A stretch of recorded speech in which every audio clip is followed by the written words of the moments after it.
Kaixo, Garbineri hartan naiz, Tolosaldea lanbide heziketako irakaslea, eta bideo honek 6. esparruari erantzuten dio, ikasleen gaitasun digitalen sustatzea, eta konkretuki ikasleen gaitasun digitalak eta adimen artifiziala.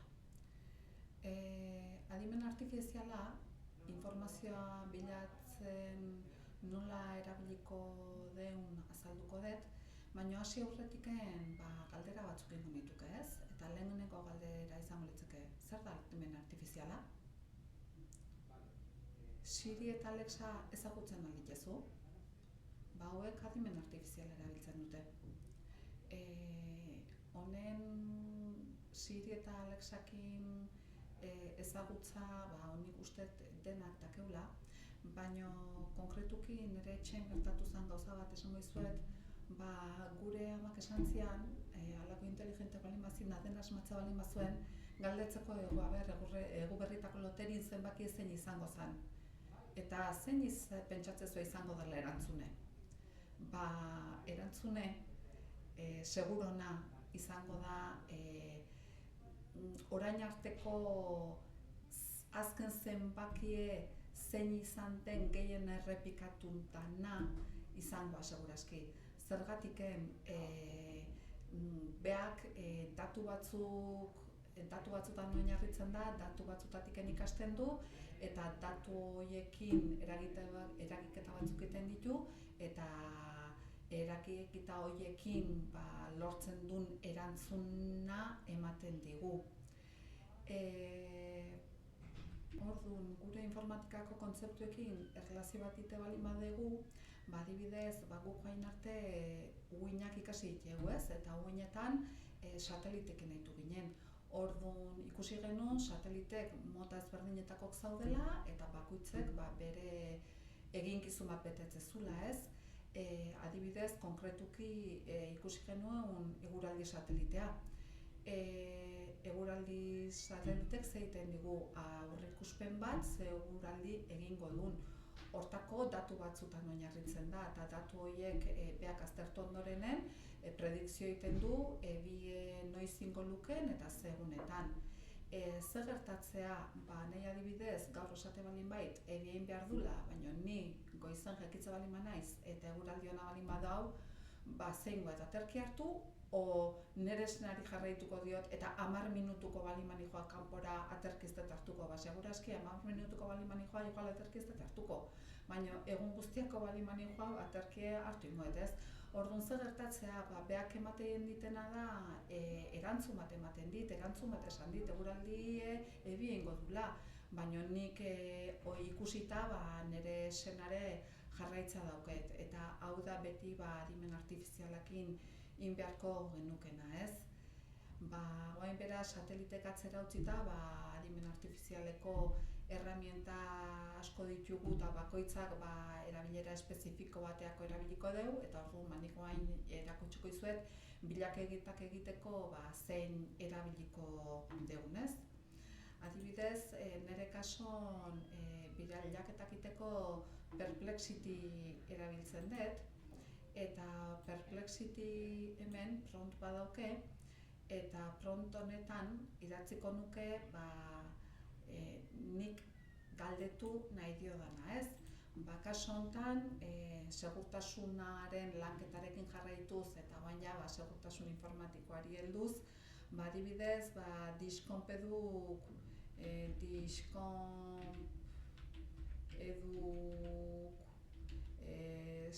segurtasuneko 4 atalei buruz zer dion esango aldidazu.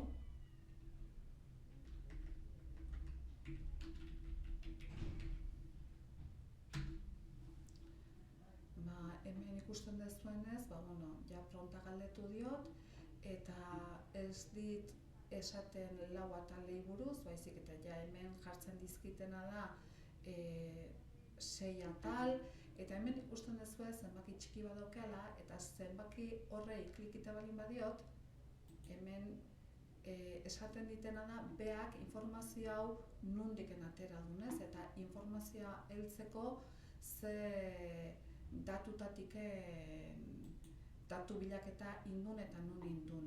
Orduan, hau aztertu ondorenen, hemen beste bat, 3 ikustezue, orduan honek beste herrialde batera namaki.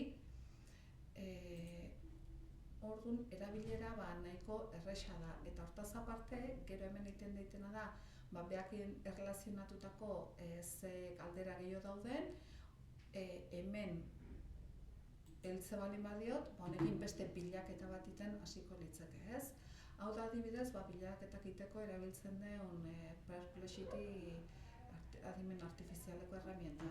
Eta berdine, baino dakeu Grok. Eta Groken antzeko zer ingo nuke, eta Drokeire galdera berdin ingo diotez.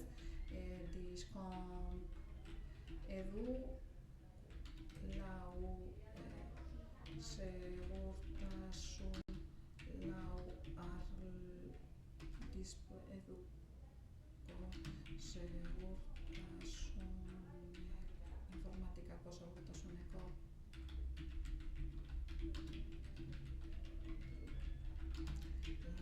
lau atalak zeintzu diren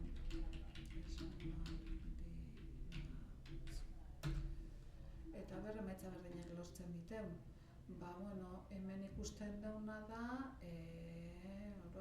hasi da esaten,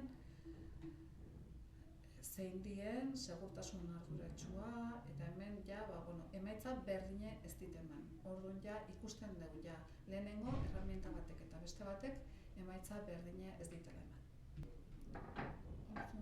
Ze ezberdintasun dago segurtasun informatikoa adimen artifizialakin bilatu edo ohiko erramientakin. Adibidez, hemen dakeu Googleko bilatzaile bat eta hemen indet bilaketa bat eta ikusten dugu oso bilaketa ezberdina dela, ez? Orduan, adimen artifizialan bilaketan ikusten asko zeo behar dela.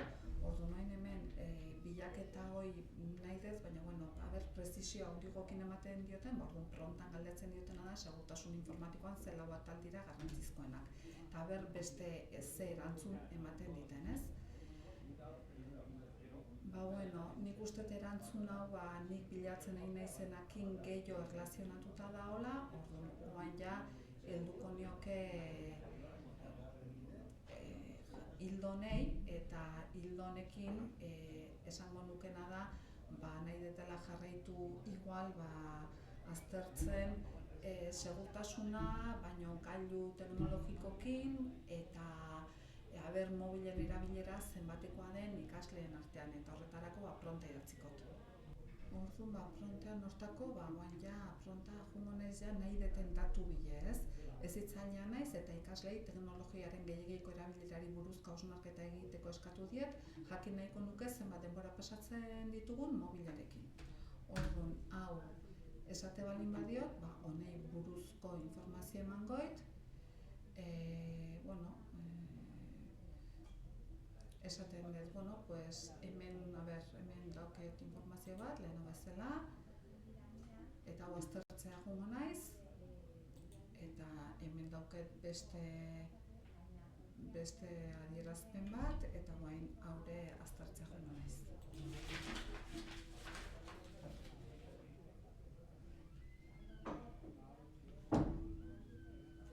Orduan, iturri ezberdinek dazke eta referentzi ezberdinek, eta ok erabiliko nituke, ez? Orduan ikusten dezue, hau dela bere erabilera oso ona da. Emaitzak betire ikusi behar die ze iturritakok dien, nork idatzi ditun, notizi hau noiz idatzi edan, balio diten, ez diten, hausnartzeko.